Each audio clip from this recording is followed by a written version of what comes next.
Allah dit Am turiduna an tas'alu rasulakum kama su'ila Moussa min qabl. Avez-vous l'intention de demander à votre messager de la manière dont Moussa a été demandé auparavant, bien avant? Wa man yatabaddalil kufra bil imani faqad dalla sawa as-sabil. Quiconque veut remplacer sa foi par la mécréance s'est éloigné du droit chemin. Ils se sont égarés, loin du chemin sur lequel ils sont censés se trouver. Ce verset semble suggérer: comment osez-vous poser des questions de la manière dont on a demandé à Moussa? Ne demandez pas à votre prophète la façon dont on a demandé à Moussa, car si vous le faites, vous avez essentiellement remplacé votre foi par la mécréance. Il semble donc y avoir un point de vue opposé. D'une part, le Coran recommande les questions. Ayat lis-sa'ilin, venez demander.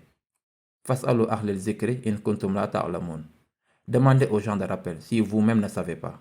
Sal Bani Israël, allez leur demander. Demandez et demandez. Et de l'autre part, comment osez-vous demander? Nous devons donc réconcilier les deux. Quelle est la fonction et le but de ce verset?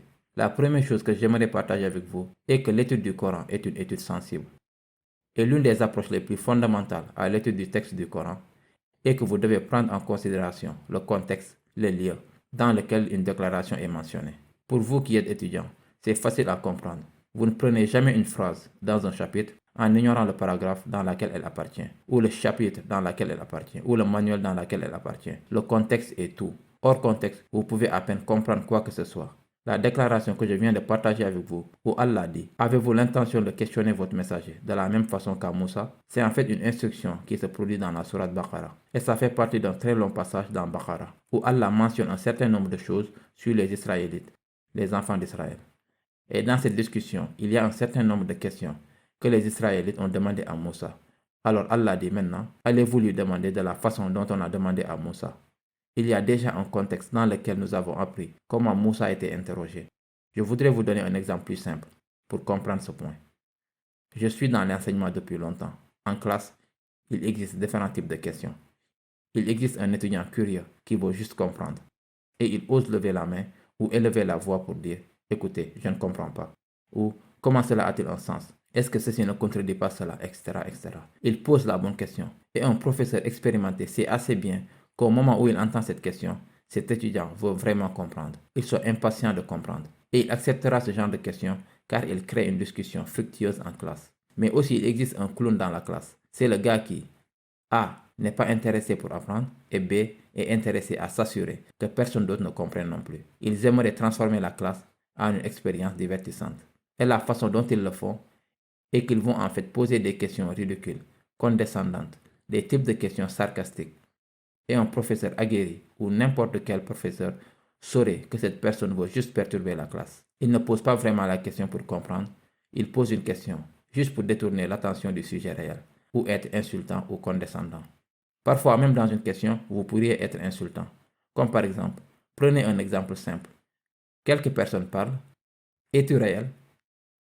C'est une question, mais c'est un genre de question qui touche l'intégrité d'une personne, qu'il soit sérieux ou non, ou qu'il dise ou non la vérité.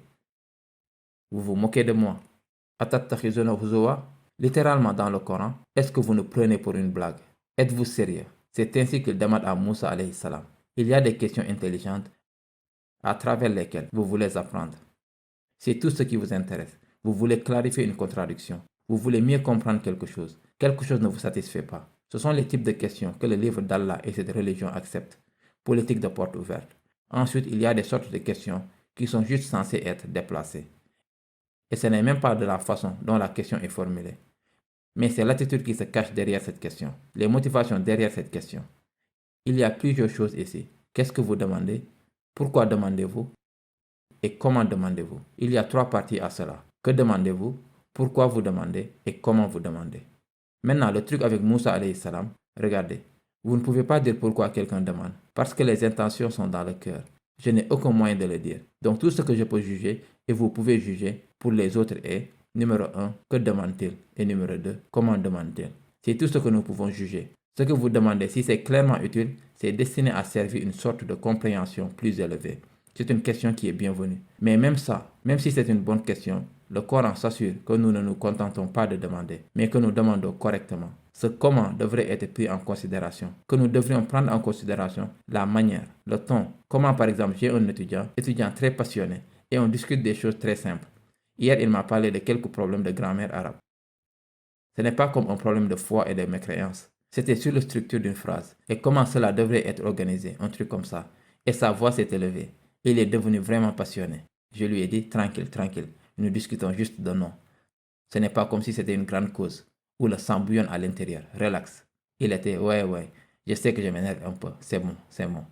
Vous n'avez pas à vous énerver. Vous pouvez demander de manière civilisée. Vous pouvez rester calme et demander.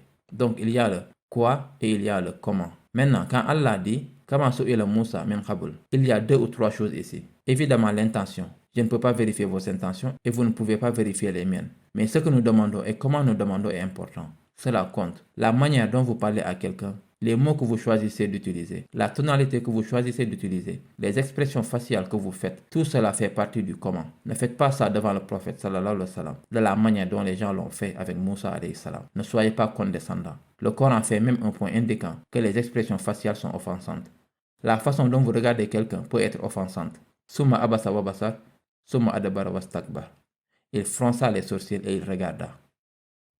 Il vous regarde d'une manière qui donne presque envie de trébucher. La façon dont on vous regarde de haut, comme Allah le souligne. Ne soyez pas arrogant lorsque vous rencontrez des gens. Ne soyez pas autoritaire lorsque vous rencontrez des gens. Toutes ces expressions dans le Coran sur l'apparence de votre visage lorsque vous traitez avec des gens. Cela fait donc partie de comment demander.